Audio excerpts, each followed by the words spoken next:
Welcome to our final project on workers' compensation.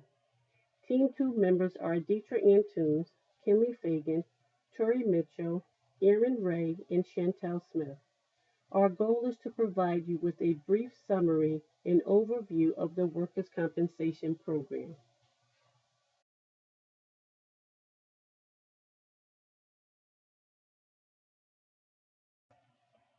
What is workers' compensation?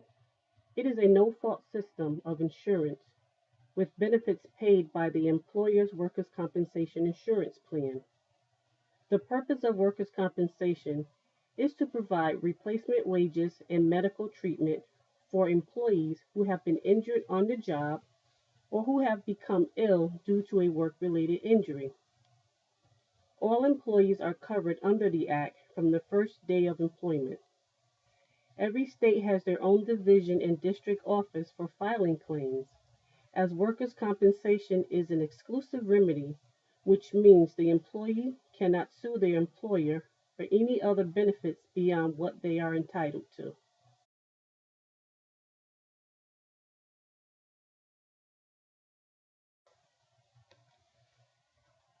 Federal Employees Compensation Act. It was developed in 1916 and it remains intact with no significant changes since 1974. Like all workers' compensation programs, the Federal Act pays disability and medical benefits to its employees who were injured or became ill during the course of their federal employment, and also to the survivors of those employees who lost their life while on the job. Federal Compensation Act is administered by the Department of Labor, and the United States Post Office is currently the largest group of federal employees whose beneficiaries receive the largest shares. Connecticut Workers' Compensation Act is very similar to the Federal Employees Compensation Act, as it also guarantees medical and wage benefits for employees and their survivors. Benefits are awarded without regard to fault or negligence on the part of the employer or employee. It is illegal for an employee to sue an employer to obtain additional benefits beyond what the State of Connecticut Workers' Compensation Act provides.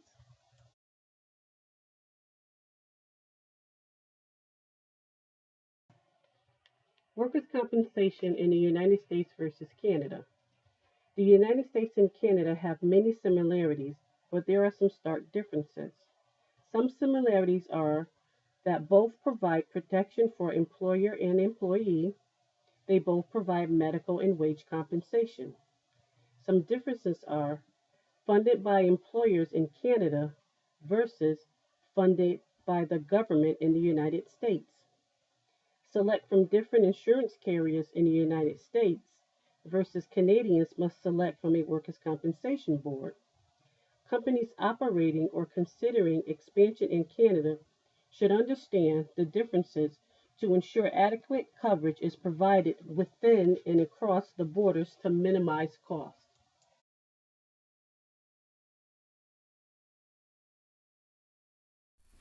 How does workers' compensation protect employees and employers? Protection for employers include up to a $2.5 million liability limit. Some carriers may only provide a max of $500,000 in employer liability. Premium returns are also a bonus contingent upon which workers' compensation agency the employer selects. Loss control programs are available to remedy workplace hazards. Workers' compensation aims to develop a safety plan for any employer needing to mitigate any workplace hazards. Payroll compensation caps up to $50,000, and there are specialized rates for assisted living centers, visiting nurses, and short-term rehabilitation facilities. Additionally, workers' compensation agencies have a state-approved Medicare plan, which covers a wide array of physicians and services. In Connecticut, when an employee is initially injured and unable to return to work that same day, the employer is required to compensate in full and pay for the employee's entire scheduled shift. If for any reason an employee is deemed unable to return to work as a result of their illness or injury, workers' compensation will grant what is called temporary total disability benefits, and these benefits pay up to 75% of an employee's after-tax average weekly wage. If an employee is able to return to work on light duty, but the employer does not have suitable work for an employee or restricts light duty work, workers' compensation will grant temporary partial disability benefits while the employee searches for suitable work that authorizes light duty. An employee may also be eligible for permanent disability benefits contingent upon if the employee's physician has utilized all of the medical resources and deems an employee disabled as a result of their illness or injury. If an employee dies as a result of their illness or injury, survivors of this employee will receive a cost of living adjustment, and compensation is provided on a yearly basis. Survivors can also receive up to $4,000 for funeral expenses and up to 75% of the deceased employee's after-tax average weekly wage, subject to a legislative maximum. Those who are permanently or temporarily disabled after 5 years also qualify for the cost of living adjustment. A commissioner may grant disfigurement and scarring benefits if the sustained illness or injury presents disfigurement or scarring to the head, neck, face, or other parts of the body which prohibit or prevent an employee from completing job.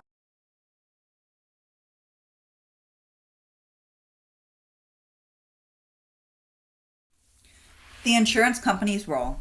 The insurance company's role is to provide safety and protection for all employees regardless of full or part-time status if an injury occurs on the job site.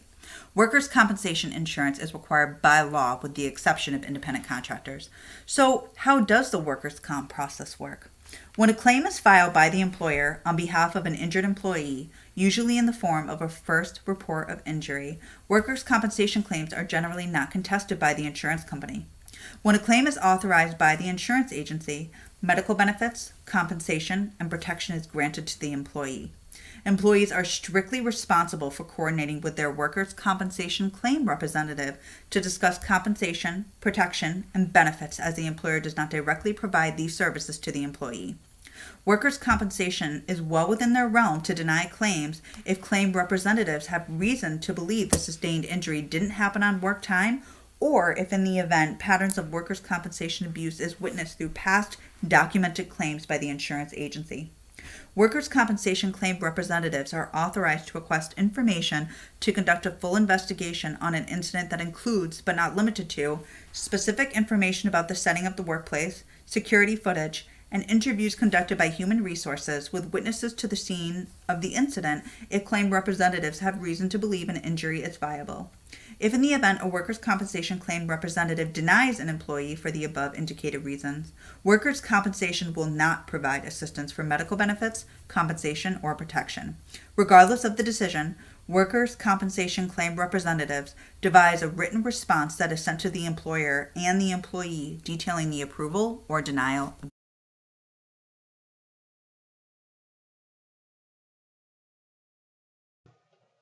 Workers' compensation abuse. It is not only occurring in the workplace, it is also occurring in physicians' offices, who are now billing for services that were never rendered.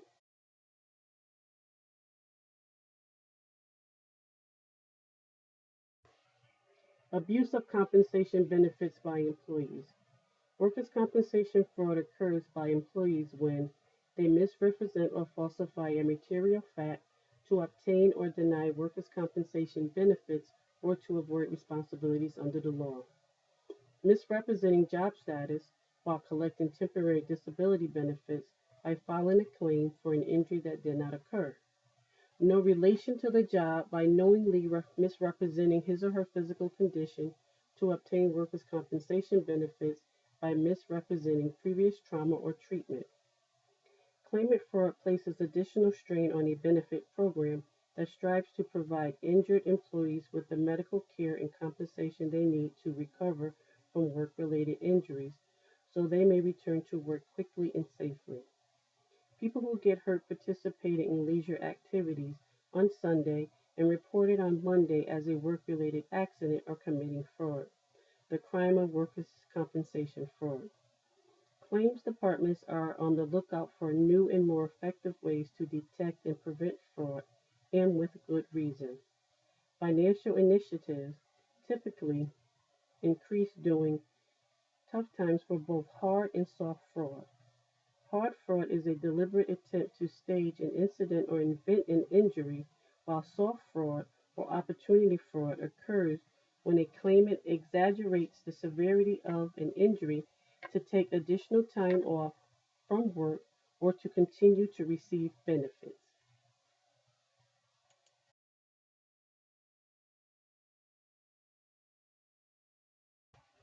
Notable judgment or cases.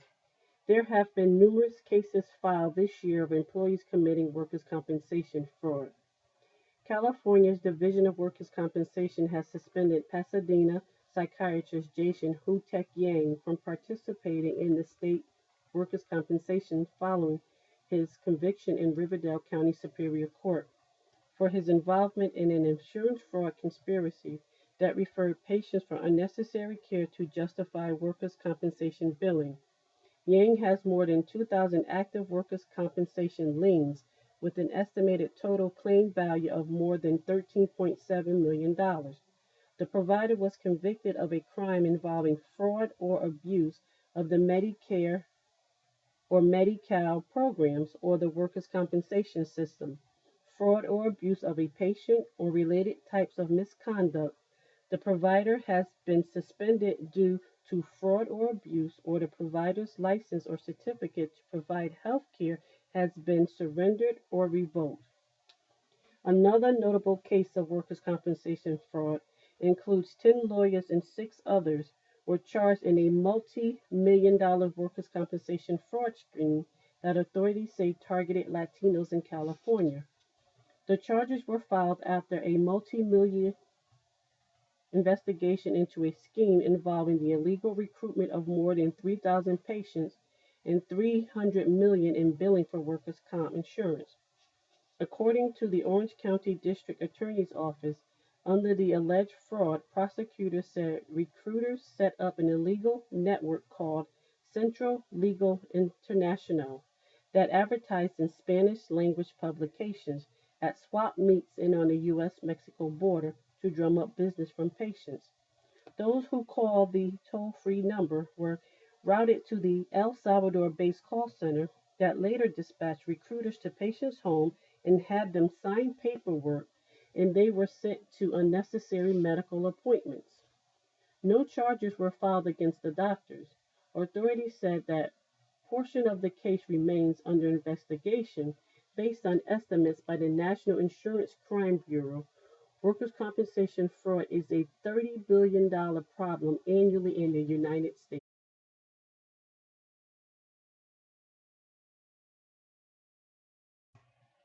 How this abuse can be avoided. To snuff out fraud, claim organizations need an integrated approach that includes human resources policies, systematic procedures, timely reporting of injuries, advanced fraud detection technology, and expert claims professionals who document injury information from the onset of a claim and continue to tightly manage cases so there is no room for fraud or abuse to sneak into the system. Fraud prevention must begin with the first report of injury. When injuries are reported late, lag times leave the door open for an inconsistent accounts of the nature and severity of an injury to occur. Without a systematic and reliable process to ensure timely reporting, gaps in injury management create opportunities to bilk the system. There are no surefire indicators of fraud, but there are common markers that help staff to spot dubious cases. For example, many injuries unrelated to work are reported on Monday morning, directly following the weekend. Disgruntled workers with a long history of personnel issues may file false claims as a way to get back at their employers. Other signs include claimants with several prior injuries, individuals who avoid speaking with their claim adjusters, and injuries that have no witnesses or have varying accounts of the incident. Today, human intuition, intervention, and intelligence remain a critical, vital, important task to prevent fraud.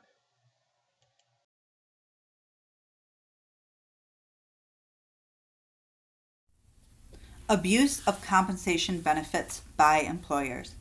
Employer fraud can be defined as when an employer knowingly misrepresents facts about its employees in order to obtain a workers' compensation coverage for a premium price that is lower than what the employer would otherwise be obligated to pay if all the facts about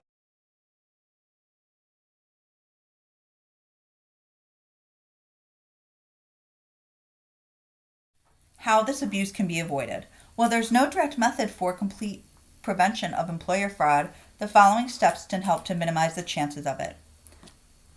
The first is make sure that the company is hiring candidates who are likely to not contribute to workers' compensation abuse. This can be done by thoroughly completing background checks that include employment, credit, licensing, and criminal history for all new hires. While these steps will not always weed out bad employees, it can play a crucial step in preventing the hiring of employees that would be prone to workers' compensation abuse. Another important step to avoiding abuse would be to make sure that it is well defined and that all employees at every level within the organization have a good understanding of what should and should not happen. Employers should ensure that policies are clear and readily available to all employees through either an employee manual or human resource training. Another tactic that can help to avoid workers' compensation abuse would be to ensure that there is an anonymous hotline available to employees that will allow them to report abuse they have witnessed or experienced. Finally, another strategy employers can use to avoid abuse is to utilize external auditors to perform annual reviews. This will help to identify any items that might be out of line and can help to identify abuse while making recommendations on how the company can correct them. By using external auditors, companies will be able to keep employees in charge of bookkeeping and other important roles honest, thus minimizing the risk of abuse and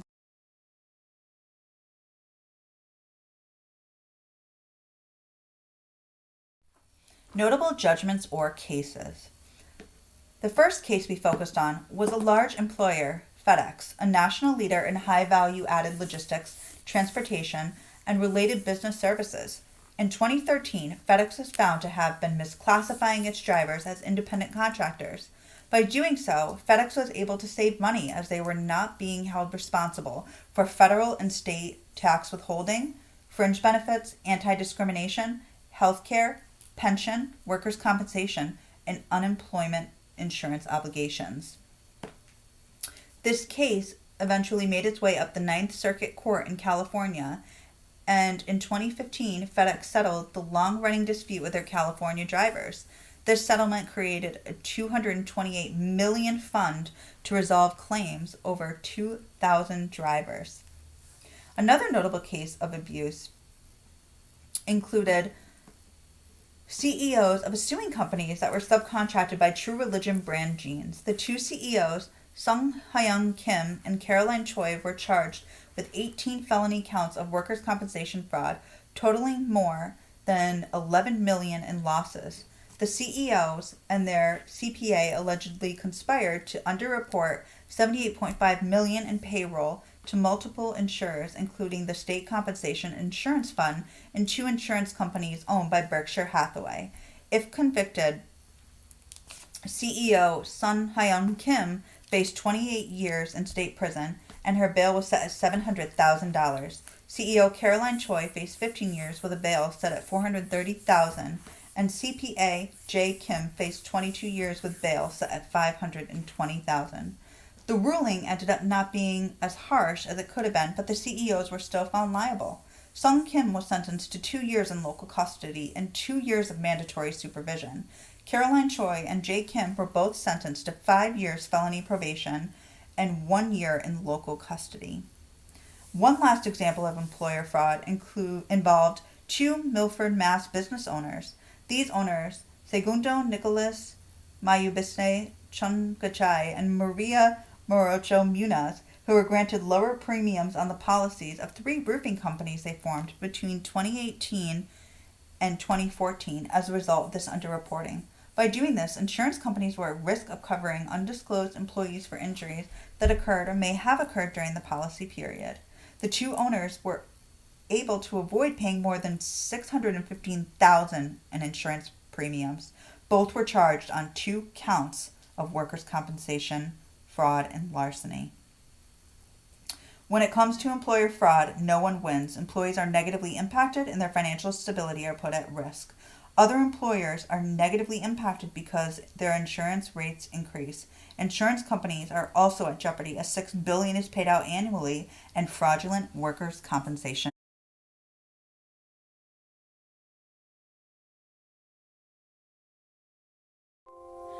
Dismantling of the Graham Bargain. Workers' compensation insurance is mandatory for employers in 49 states, the only exception being Texas. The cost of workers' compensation decreases or increases based on the amount of risk associated with the type of work. For example, employees who work in construction or maintenance would cost significantly more than those who work in a sales office.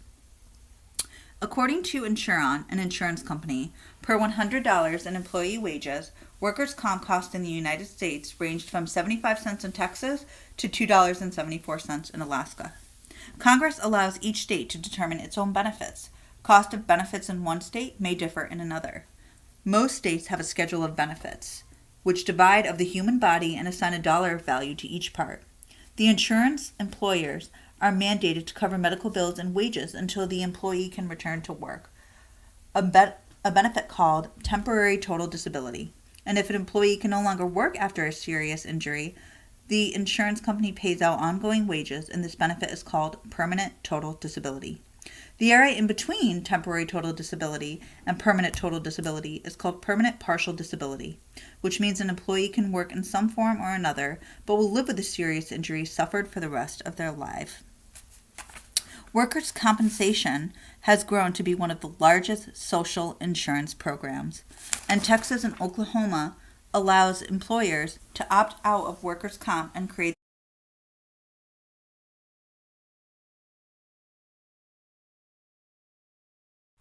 Recap of workers' compensation. Assist to protect employers and employees if work-related injuries occur during the course of employment. Workers' compensation provides medical and financial assistance post-injury. There's considerable amount of protection and benefits for both the employer and employee if an injury occurs. Workers' compensation abuse is prevalent and can stem from both the employer and the employee. Education regarding workers' compensation reporting is imminent for both employer and employee to adhere to state guidelines. Workers' compensation is mandated in 49 states, with each state having the freedom to design their own benefits. Cost of workers' comp insurance varies on the type of work an employer has involvement in.